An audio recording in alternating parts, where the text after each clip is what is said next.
So, I did it at 2024 March 8th. Beal's first into Galena. We've got a couple guys, Kaiser, Matt Hall blew right through Ruby.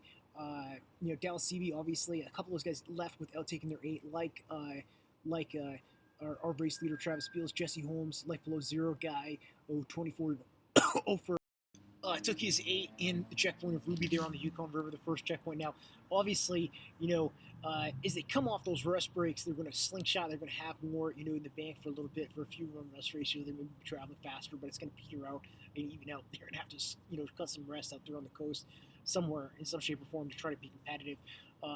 You know what I mean? Or to skip checkpoints and rest out on the trail and do some sort of things, gambles, and to try to get tactical advantage over their competition.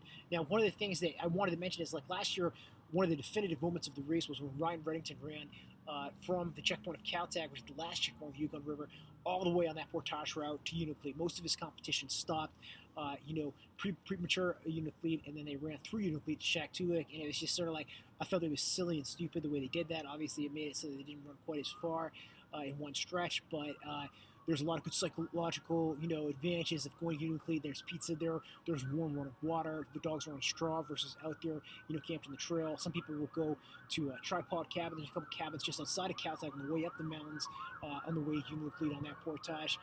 And there's a lot of different strategy type moves. People can do stupid things, or people can do brilliant things depending on the year, the trail conditions, and the competition.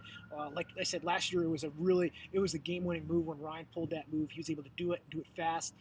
You know what I mean, and get a little bit of a lead at that point over his competition. Like what we're seeing right now, like Travis Beals having a little bit of a lead. Well, we saw Jesse Holmes have a little bit of a lead, but he gave it up because of some trail conditions and some weather earlier in the race, right? So I'm wondering, is Travis going to be able to defend this, or is he going to give it up, just sort of like when Jesse Holmes gave it up? The first guy uniquely is not going to be necessarily the first guy to know him with this field. The guys are going to be coming off their 8. They're going to be coming off their 24 for even like Nick Petit. It's a long way.